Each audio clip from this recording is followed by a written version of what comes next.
ఇది కదా ఆఫర్ అంటే ఇప్పుడు ఎంత కొంటే అంత ఫ్రీ విఆర్ఆ fine silver jewellery Jubilee Hills check post Hyderabad. నమస్కారం, వెల్కమ్ టు సుమన్ టీవీ. నేను గీతాంజలి. ప్రస్తుతం మనతో పాటు ప్రముఖ జ్యోతిషులు రాపర్తి ప్రసాద్ శర్మ గురువు గారు ఉన్నారు. వారితో మాట్లాడదాం. గురుగారు నమస్కారం అండి.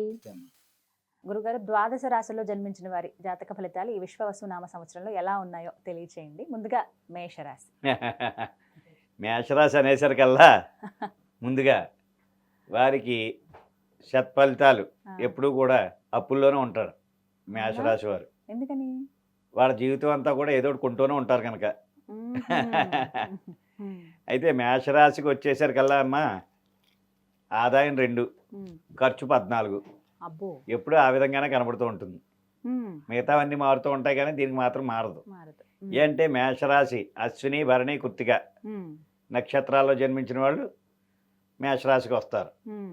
అశ్విని, భరణి, కృత్తిక 1వ పాదానికి వచ్చిన వాళ్ళు. అయితే వీళ్ళు ఎలా ఉంటుందయ్యా అంటే మేషరాశి వాళ్ళది ఒక చిన్న పోర్టబుల్ టీవీ కొందామని వెళ్తే అక్కడికి వెళ్ళాక పెద్ద టీవీ చూసి ఇంకో 10 రూపాయలు అప్పు అయినా పర్లేదు ఆ పెద్ద టీవీ పట్టుకెళ్తాం, మళ్ళీ కొనాలంటే కొనలేం కదా అని కొనే రకాలవి మేషరాశి. అలాగే మేషరాశిలో జన్మించిన వాళ్ళు ఎవరైనా సరే వాళ్ళకి ఆర్థికంగా ఇబ్బందులు ఉన్నా సరే వెనకాల ఎవరో ఒకరు తోడు ఉంటుందన్నమాట. పర్లేదురా, నువ్వేం భయపడక, నేను ఉన్నానులే అని చెప్పేవాళ్ళు ఎవరో ఒకరు ఉంటారు. దానివల్ల నిజంగా చెప్పాలంటే కనుకమ్మ మీకు ఈ సంవత్సరం నీకు బాగోలేదబ్బాయి, నీకు ఆదాయం 6, ఖర్చు చూస్తే 14 ఉంది అని చెప్పారు ఇంకో ఎవరైనా. చాలామంది కంగారు పడతారు, ఏమన్నా బాబు నా వచ్చే ఆదాయం 6 అయితే ఖర్చు ఏంటంటే 14 అంటున్నారు అని చెప్పి భయపడుతుంటారు. కానీ ఈ గ్రహస్థితిని బట్టి చూస్తే కనుక ఆదాయం 6, ఖర్చు 14 ఉందంటే మీ ఇంట్లో ఏదో కార్యక్రమం జరుగుతుందని అర్థం. ఏదో ఉండిపోతుంది. ఎందుకంటే మీ ఇంట్లో పెళ్ళో లేకపోతే ఏ పేరెంటమో లేకపోతే ఏదైనా వస్తువు అమర్చుకోవడమో లేకపోతే ఒక ఇల్లు కట్టుకోవడమో జరిగితేనే నీకు ఖర్చు పెరుగుతుంది. నీకు ఉత్తినే ఖర్చు ఎందుకు పెరుగుతుంది? కానీ వీడు మాత్రం అయిపోయి నాకు ఈ సంవత్సరం ఆదాయం 5, ఖర్చు చూస్తే 14 ఉంది బాబు అని ముందే కంగారు పడుతూ ఉంటాడు. అది మాత్రం ప్రత్యేకంగా ప్రతి ఒక్కరు తెలుసుకోవాల్సిన ఫలితం అది. మేషరాశి వారు, మేషరాశి అనే కాదు ఏ రాశి అయినా సరే అది విషయం. వృషభ రాశి వచ్చేసరికల్లా ఏమా ఎంత ఉన్నా సరే 15 రూపాయలు వచ్చిందనుకో, దాంట్లో 5 రూపాయలైనా దాయాలని చూస్తూ ఉంటారు వాళ్ళు. 5 రూపాయలైనా దాయాలనుకుంటారు కానీ 5 రూపాయలు దాయలేరు, కానీ దాంట్లో 3 రూపాయలు మాత్రం దాస్తారు కొంతలో కొంత. అయితే వీళ్ళకి ఏమిటయ్యా అంటే వృషభ రాశిలో ఉన్న వాళ్ళు ఎవరైనా సరే వ్యాపారం చేసేవాళ్ళు ఎవరైనా ఉంటే కనుక ఈ సంవత్సరం వాళ్ళ ఇంట్లో ఉన్న ఆడపిల్లల చేత కానీ లేకపోతే భార్య చేత కానీ లేకపోతే తల్లి చేత కానీ కొబ్బరికాయ కొట్టించి ఉగాది రోజున ఇంటి దగ్గర పూజ మొదలు పెట్టుకుని దండం పెట్టుకుని వ్యాపారం మొదలు పెడితే కనుక ఈ సంవత్సరం చాలా సత్యశ్యామలంగా ఉంటుందన్నమాట. వృషభ రాశికి అని ప్రత్యేకంగా ఎందుకు చెప్తున్నానంటే వృషభ రాశికి స్త్రీగణం ఉంది, అంటే స్త్రీ వల్ల ధనం కలుగుతుంది ఏదో విధంగాను. ఆ అమ్మాయి వచ్చి ఒక 10 రూపాయలు బోణీ చేసిందాం ఇంకా అక్కడి నుంచి వ్యాపారం చాలా బాగుంటుంది అన్నమాట.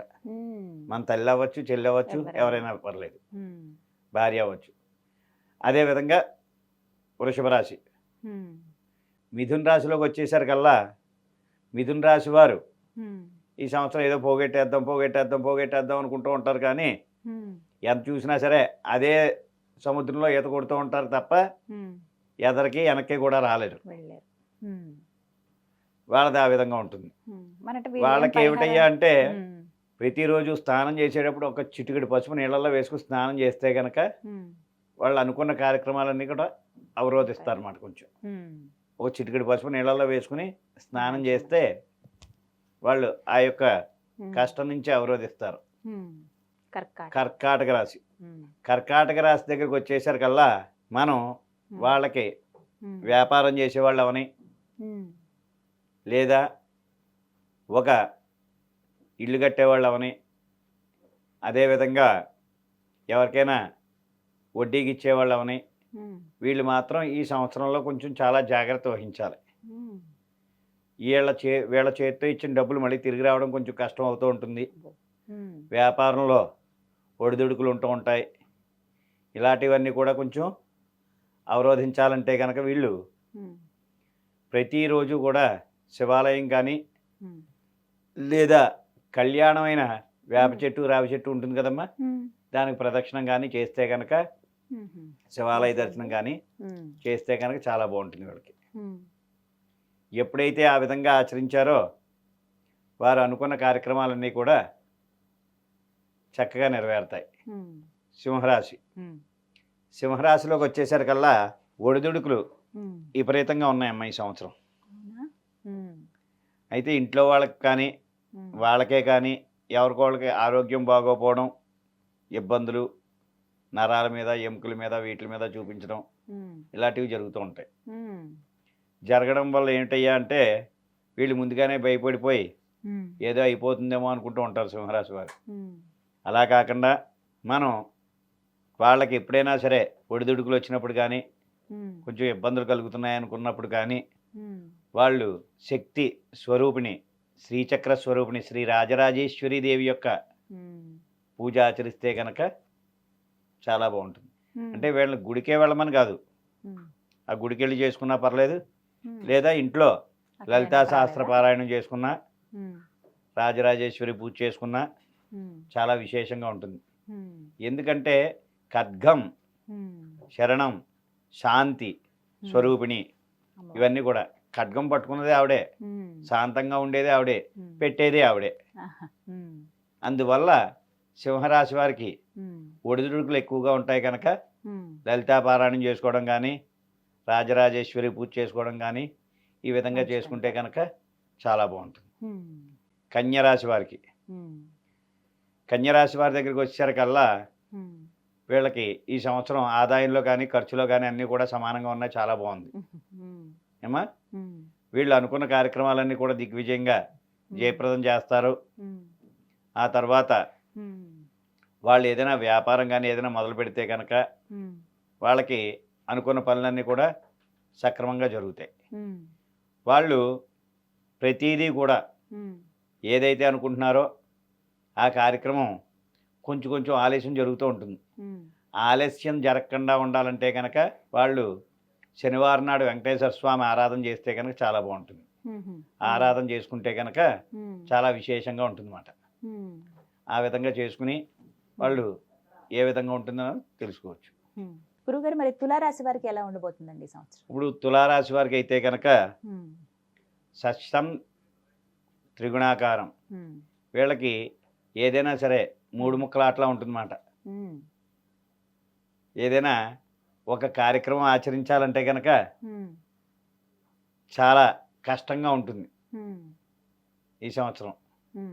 అయితే ఏదో సాధిద్దాం, ఏదో చేసేద్దాం అని చెప్పి త్రికోణం కింద పరిగెడుతూ ఉంటారు, కానీ వాళ్ళకి దారి దొరకకుండా ఉంటూ ఉంటుంది. మళ్ళీ తిరిగి తిరిగి అక్కడికి వస్తుంది, షట్కోణం అంటారు. అలాగే వాళ్ళకి ఏ విధమైన ఆపదలు వచ్చినా ఇబ్బందులు వచ్చినా కొంచెం ఎక్కువగా ఎక్కడికైనా ప్రయాణాలు చేసేటప్పుడు మాత్రం చాలా చక్కగా జాగ్రత్త వహించి బయలుదేరాలి. ఎక్కడికి వెళ్ళినా ఇదివరకు అంత స్పీడ్గా బయలుదేరితే కనుక కొంచెం ఇబ్బందులు అవరోధాలు ఉన్నాయన్నమాట వాళ్ళకి. అవరోధాలు అవి పోవాలంటే కనుక మనం ఇంటి దగ్గర నుంచి బయలుదేరేటప్పుడు మనకు ఎవరు ఎదురొస్తున్నారా ఏంటో అన్ని చూసుకుని బయలుదేరాలి. ఆ తర్వాత ఇంకొకటి ఏంటంటే వీళ్ళకి హనుమత్ శక్తి ఎక్కువగా ఉండాలన్నమాట. ఆంజనేయ స్వామి, ఏ మంగళవారం నాడు ఆంజనేయ స్వామి గుడికి వెళ్ళడమో, లేకపోతే ఇంటి దగ్గరే హనుమన్ నామస్మరణ చేసుకోవడమో ఈ విధంగా చేసుకుంటే కనుక చాలా బాగుంటుంది. వాళ్ళకి ఆ విధంగా చేసుకుంటే కనుక చక్కగా అనుకున్న పనులన్నీ కూడా చక్కగా నెరవేరుతాయి. గురుగారు, మరి వృశ్చిక రాశి వారికి ఎలా ఉండబోతుందండి? వృశ్చిక రాశి యథావిధిగా ఈ యొక్క వృశ్చిక రాశికి వచ్చేసరికల్లా వీళ్ళకి పుట్టుకతోనే ఏదో ధనం రూపంలో ఏదో రూపంలో ధనం అందుతూనే ఉంటుంది. వృశ్చిక రాశిలో పుట్టిన వాళ్ళకి చేతిలో ధనం లేదని ఎప్పుడూ అనుకోకూడదు, ఏదో రూపంలో ఏదో విధంగా అందుతూ ఉంటుంది. అయితే ఈ రోజున నాకు జేబులో రూపాయి లేదనుకునేసరికల్లా ఏదో రూపంలో అక్కడికి వస్తూ ఉంటుంది. అలాంటి వాళ్ళకి వీళ్ళకి ఏమిటయ్యా అంటే మనసు మీద ఎక్కువగా బాధ కలిగిస్తూ ఉంటుందన్నమాట. ఎంత ధనం ఉన్నా ఏమున్నా సరే మనసు మీద బాగా ఒత్తిడి పెరుగుతూ ఉంటుంది. ఇంట్లో బాగోపోవడం, మన పిల్లలు సరిగ్గా నడవడిక బాగోపోవడము, మనం అనుకున్న పనులు సరిగ్గా సక్రమంగా జరగకపోవడము, ఈ విధంగా జరుగుతూ ఉంటే ఏమనిపిస్తూ ఉంటుంది, మన ఇంట్లో మన పిల్లలే కొంచెం బాధగా ఉన్నారనుకో, మనకి మనసు బాధపడుతూ ఉంటుంది కదా, అలా మనసు మీద ఎక్కువగా ఒత్తిడి జరుగుతుందన్నమాట. ఈ ఒత్తిడి జరగడం వల్ల మనం అయ్యో ఏదో అయిపోతుందేమో, ఏదో ఆందోళన, ఇలాంటి ఆందోళన, భయాందోళనలు ఇవి జరుగుతూ ఉంటాయి అన్నమాట. ఇవి ఉండడం వల్ల ఏంటంటే వీరికి నవగ్రహ ఆరాధన, అలాగే ఈశ్వరుడి ఆరాధన చాలా ముఖ్యం అన్నమాట. ఇవి రెండు ఆచరిస్తూ ఉంటే కనుక వీళ్ళు ఈ సంవత్సరం అంతా కూడా చక్కగా అనుకున్న పనులన్నీ కూడా దిగ్విజయంగా జరుగుతాయి. ధనస్సు రాశి. ధనస్సు దగ్గరికి వచ్చేసరికల్లా అస్మం దేవానాం పతయే, శ్రీరామచంద్రుడి అధిపతి ఆయన. అయితే వారి యొక్క గుణగణాలను బట్టి ఎలా ఉంటుందంటే, ధనుసు రాశిలో పుట్టిన వాళ్ళు ఎవరైనా సరే చాలా ఇబ్బందులు పడి ఎదుగుతారన్నమాట. ముందే ఇబ్బందులు కలుగుతాయి, లేదా ముందు బాగుందనుకోమ్మా తర్వాత ఇబ్బంది కలుగుతూ ఉంటుందన్నమాట. ఈ యొక్క ధనుసు రాశిలో ఈ సంవత్సరం అంతా కూడా 3 నెలలు బాగుంటే 3 నెలలు కొంచెం ఇబ్బందులు కలుగుతున్నాయి. అలాగా ఈ 6 నెలలు బాగుందంటే వచ్చే 6 నెలలు కూడా కొంచెం ఇబ్బంది ఉంటుంది. ఈ ఒడిదుడుకులు మాత్రం ధనుసు రాశి వారికి తప్పనిసరిగా ఉన్నాయి. ఈ ఒడిదుడుకులు వాళ్ళు కొంచెం అంటే ఇంట్లో భార్య పిల్లల వల్ల కానీ, లేదా ఏదైనా వ్యాపారంలో కానీ, ఉద్యోగంలో కానీ అవరోధాలు జరుగుతూ ఉంటాయి అన్నమాట వీళ్ళకి. ఇవి జరగడం వల్ల ఏమిటయ్యా అంటే, ఏదో అయిపోతుందేమో అని వీళ్ళు బాధపడే అవసరం లేదు. వీళ్ళు ప్రతిరోజు కూడా వినాయకుడి గుడికి వెళ్ళి వినాయకుడికి గరికి బెల్లం ముక్క పెట్టి పూజ చేసుకోమనండి. చాలా విశేషమైన శాంతి కలుగుతుంది అన్నమాట వీళ్ళకి. అనుకున్న పనులు అన్నీ కూడా చక్కగా జరగడం, చాలా విశేషంగా ఉండడం అలా జరుగుతూ ఉంటుంది. దానివల్ల ఎవరు కూడా భయపడవలసిన పని లేదు. ఒక్కో దానికి ఒక్కో విషయం ఉంది, పరిహారం ఉంది. అందువల్ల చక్కగా ధనుసు రాశి వారు ఈ విధంగా వినాయకుడు చేసుకుంటే కనుక చాలా బాగుంటుంది. తదుపరి మకర రాశి. మకర రాశిలో పుట్టిన వాళ్ళు వాళ్ళకి ఈ సంవత్సరం అంతా కూడా చాలా విశేషమైన ధనప్రాప్తి కలుగుతుంది. ఎలాగంటే ఎవరో ఒకరు చుట్టాలతో, లేకపోతే బంధువులతో, లేకపోతే ఇంకొకరితో ఏదోటి కలవడమో, లేకపోతే ఏదోటి జరగడమో ఇవి జరుగుతూ ఉంటాయి. లేదు ఇతను పెట్టిన వ్యాపారం చాలా దిగ్విజయం జరగడం, అనుకున్న పనులు సక్రమంగా జరగడం, అనుకున్నవన్నీ కూడా కోరికలన్నీ కూడా నెరవేరడం, ఈ విధంగా ఉంటుంది. ఈ యొక్క రాశివారు ఎవరైనా సరే కొంచెం ఆచితూచి వ్యాపారంలో ముందడిగేస్తే కనుక చాలా బాగుంటుంది. వీళ్ళకైతే కనుక రామచంద్రుడి యొక్క అనుగ్రహం ఉండాలి కనుక ఆ సీతా సమేత శ్రీరామచంద్ర స్వామిని కొలుచుకుంటే చాలా మంచిది. ఒక్కో దానికి ఒక్కో దేవత అధిష్టానం ఉంటుంది. ఆ అధిష్టాన దేవతల్ని జాగ్రత్తగా ప్రార్థిస్తే కనుక చాలా విశేషమైన శాంతులు కలుగుతాయి వాళ్ళకి. తదుపరి కుంభరాశి. కుంభరాశి వారికి నాకు బాగా అనుభవంలో ఉన్నది అది. వ్యాపారాలు ఏవేవో చేసేద్దాం, అలా చేసేద్దాం, ఇలా చేసేద్దాం, వాళ్ళ సంసారం నిలబెట్టేద్దాం, వీళ్ళని నిలబెడదాం, వాళ్ళని బాగు చేద్దాం అనే ఆలోచనలోనే ఉంటారు వాళ్ళు. వాళ్ళకి చిన్నప్పటి నుంచి కుంభరాశిలో పుట్టిన వాళ్ళు ప్రతి ఒక్కళ్ళు కూడా మన బాధలే కాకుండా పక్కింటోళ్ళ బాధలు కూడా వాళ్ళకి అవసరం అన్నమాట. అలాగే ఈ సంవత్సరం కూడా కుంభరాశి వారికి సంపాదన ఎంత ఉన్నా ఏం లేకపోయినా కానీ ఆర్థికంగా ప్రతి ఒక్కరిని కూడా ఆదుకుందామని, వాళ్ళకి ఏదైనా ఇబ్బందులు వస్తే అవి చూద్దామని వీటి మీద పరుగు ఎక్కువగా ఉంటుంది అన్నమాట. గబగబా ఇంట్లో అన్నం తింటున్నవాడు కూడా ఎవరో ఇబ్బంది అండి బాబాయ్ అంటే పరిగెట్టుకుని వెళ్ళిపోతాడు. అలాగే ఇంట్లో మాత్రం తిట్లు తింటూ ఉంటాడు. అలా ఉంటుంది అన్నమాట కుంభరాశి వారికి. అయితే వీరిది ఈ సంవత్సరంలో ఆర్థికంగా చిన్న చిన్న ఇబ్బందులు ఒడిదొడుకులు ఉన్నా సరే అంత పెద్ద కష్టం ఏం కాదు. వాళ్ళు దాన్ని నుంచి గట్టెక్కించేయగలరు, నడిచేస్తారు కూడాను. అయితే వాళ్ళకి ఈ సంవత్సరం చక్కగా సుబ్రహ్మణ్యేశ్వర స్వామి ఆరాధన చేసుకుంటే కనుక కుంభరాశిలో ఉన్న వాళ్ళకి ఎవరికైనా వివాహం జరగాలన్నా, ఏదైనా కార్యం అవ్వాలన్నా, ఇలాంటి శుభకార్యాలు మంచి దిట్టంగా జరుగుతాయి. కుంభరాశిలో ఉన్న వాళ్ళకి వాళ్ళు ఏదైనా పని అనుకుని ఆ కార్యక్రమం ఆచరిస్తే కనుక సుబ్రహ్మణ్యేశ్వర స్వామిని ప్రార్థిస్తే చక్కగా పని అయిపోతుంది. ఇక ద్వాదశ రాశుల్లో చివరిదైనటువంటి మీనరాశి.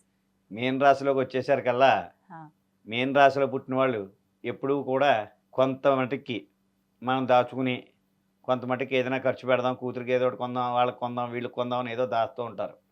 కానీ వాళ్ళ చేతిలో నిజంగా చెప్తే కనుక దాగడం కష్టం కొంచెం. అవునా? ఎలాగంటే వ్యాపారం బాగుంటుంది, అన్నీ బాగుంటాయి. సమయానికి ఏదో ఒకటి కొందాం అనేసరికల్లా ఏదో ఒకటి రావడం, ఇబ్బందులు కలగడం, మళ్ళీ దాంట్లో ఆ పెట్టుబడి పెట్టేయడం, ఇలాగే జరుగుతూ ఉంటాయి అన్నమాట. ఈ యొక్క మీన రాశిలో ఉన్నవాళ్ళు ఈ సంవత్సరం కొంచెం కొంచెం వ్యాపారంలో లాభ నష్టాలు ఉన్నా సరే జాగ్రత్తగా చక్కగా ముందుకెళ్తారు. అలాగే ఉద్యోగంలో ఉన్న వాళ్ళకి మాత్రం కొంచెం గవర్నమెంట్ ఉద్యోగం అని, ప్రైవేట్ ఉద్యోగాలు అని, ఇలాగా ఉద్యోగాల్లో ఉన్న వాళ్ళు మాత్రం తప్పనిసరి కొంచెం ఒడిదుడుకులు పెద్దవాళ్ళ వల్ల, ఎవరో ఒకళ్ళ వాళ్ళ మాటలు పడడం ఇలాంటివి జరుగుతూ ఉంటాయి. అదీ కాకుండా ఈ రాశి వారు ఎవరైనా సరే, మీన రాశి అనేసరికల్లా మీకు తెలుసు విష్ణుమూర్తి అవతారం అని. అయితే ఆ యొక్క మీన రాశిలో ఈ సంవత్సరం అధినాయకుడు ఎవరు అంటే రవి. రవికి ఎవరు అధిపతి? సూర్యనారాయణమూర్తి. ఆయనే కదా రవి అనేసరికల్లాను. సూర్యనారాయణమూర్తిని, నవగ్రహాలని వీళ్ళు ప్రార్థిస్తే కనుక చాలా చక్కగా, లేదా ఆదివారం నాడు వీళ్ళు ఉదయాన్నే లేచి తలస్నానం ఆచరించి సూర్య నమస్కారాలు చేసుకుంటే కనుక ఇంకా చాలా మంచిది. ఎప్పుడైతే ఆ విధంగా చేస్తారో ఈ రాశుల వారు అందరూ కూడా ఇప్పుడు నేను ఏ విధంగా అయితే తెలియజేశానో అలాగే అధిష్టాన దేవతలకు పూజలు చేసుకోమనండి. ఎందుకు ఇబ్బందులు కలుగుతాయి చూద్దరు, కానీ చాలా బాగుంటుంది ఆ సంసారం అంతా. ఓం నమ శివాయ. చాలా సంతోషం అండి. మొత్తం మీద ఈ విశ్వవసునామ సంవత్సరంలో ఎవరెవరికి ఎలా ఉండబోతోంది పూర్తిగా గ్రహస్థితిని చక్కగా వివరించారు. ధన్యవాదాలు గురువు గారు.